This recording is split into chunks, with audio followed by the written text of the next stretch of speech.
Hi there, you're watching Cook with Rakesh Raghunathan, and today the good news is the recipe is going to be in English. Many of you had written to me asking why not have a recipe exclusively in English. So here you go, and an absolutely brilliant recipe, lemon rasam, and a quick and easy to make lemon rasam. And for that, the ingredients that you will need, I have them right here.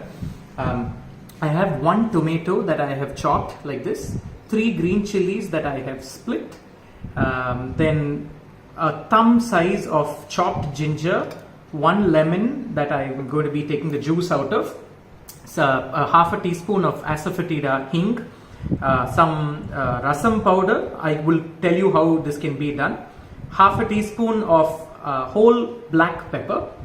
For the tempering, I'm going to be using 1 teaspoon of mustard seeds, curry leaves, and to garnish and also to boil some coriander leaves. I have salt.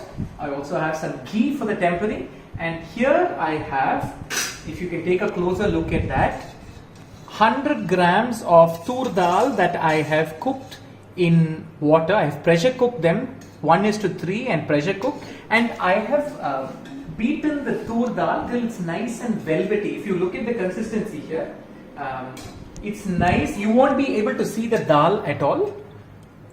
You will not be able to see any of those, the texture. So instead, it's nice and velvety, and I have diluted this tur dal once the pressure cooking is done in about 500 ml of water, and literally put it through a sieve like a tea strainer, and ensure that there are no particles from the tur dal. Now let's get started with this. Now if you notice, this is a very straightforward recipe. I'm literally going to add one after the other. I've not even switched on the stove. So to this, I'm adding the chopped tomatoes, 1 chopped tomato, 3 of the slit green chilies, chopped ginger, 1 teaspoon of that, half a teaspoon of the black pepper, the rasam powder, add some salt, and now is when I'm actually going to turn on the stove. Just let it be there. An old person who I've learnt cooking from once told me, when rasam is actually cooking, when it's boiling, you don't look at it. So basically you're giving the rasam its space to sort of boil. So let that come to a boil, and I will talk to you about the rasam powder shortly. Now if you look at the rasam, I have not touched it one bit. See how beautifully it's foaming from all sides. That is what you want. Now look at the color of the green chilies. It would have changed a little. It needs to boil a little more. But this is what you're looking at when I take it in my currandi and sort of pour it down. It's a thin sort of runny texture. That's kind of what a rasam is. Now there are different types of rasam. Not necessarily you have to make it only with tamarind. In this case, since lemon itself is sour tart, we are not using tamarind, and this is a quick fix rasam.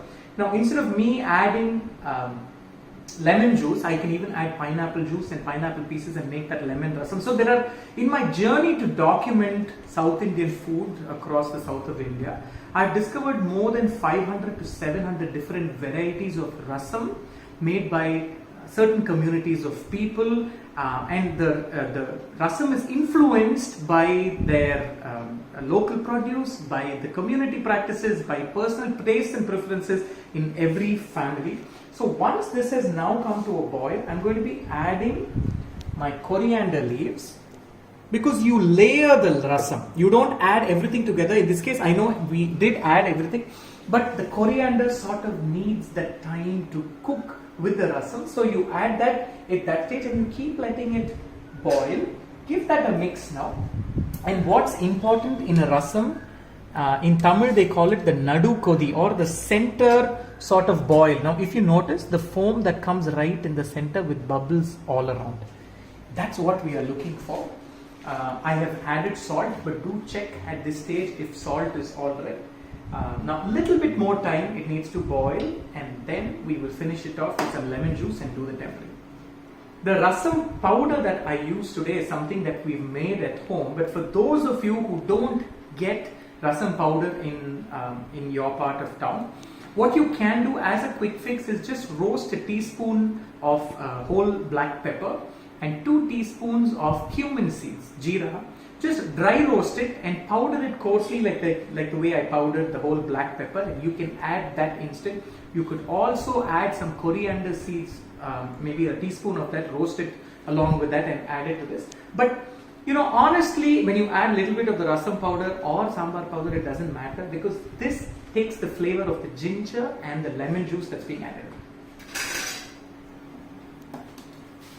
Now give that a mix. If you look at it, the tomatoes are cooked. Look at the color of the tomatoes. It's cooked. Now is when I'm mixing it. And when you smell it, it's the smell of the ginger combined with the green chilies is what you get. To this, I'm going to be adding my lemon juice. And when I add my lemon juice, I'm not turning off the stove, but instead I'm keeping it to sit. So some lemon juice there.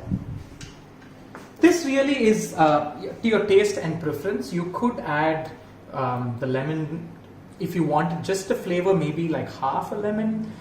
If you want it nice and sour, you could add maybe 1 or even 1.5 lemons. This is a personal preference. Now, I was talking to you about pineapple rasam, right? So at this stage is when you would add the pineapple juice, like the way I added tomatoes to the beginning, in the beginning of the rasam. That's when you would add the chopped pineapple pieces. So this is done. I'm going to give it one good mix and turn it off. Now we have to do the tempering.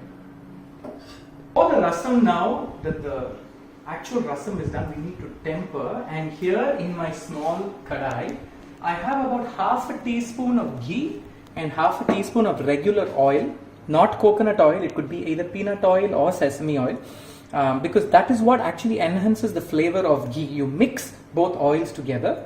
When this is hot, I have a teaspoon of mustard seeds, I have curry leaves, and of course asafoetida. I add that. There we go.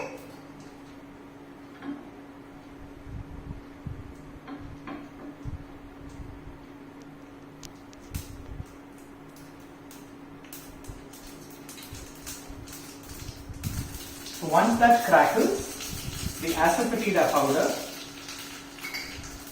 curry leaves, and the way you would do it to a rasam is pour it on top, but take some of the rasam, pour it into the kadai and pour it back inside. Garnish it with more coriander leaves and boom, you are done. That was a quick and easy lemon rasam. That's what we did. Like I said, we have tons of recipes on our websites, which is puliogaretravels.com. Right below the video, the entire recipe of what we just did is there in English. We have a WhatsApp broadcast. Again, details of that is there right below the video. So do join, and if you try making this rasam, tag me on Instagram in the name of Rakesh Raghunathan, or Cook with Rakesh Raghunathan on Facebook. Looking forward to seeing some of your recipes being featured there. Cheers.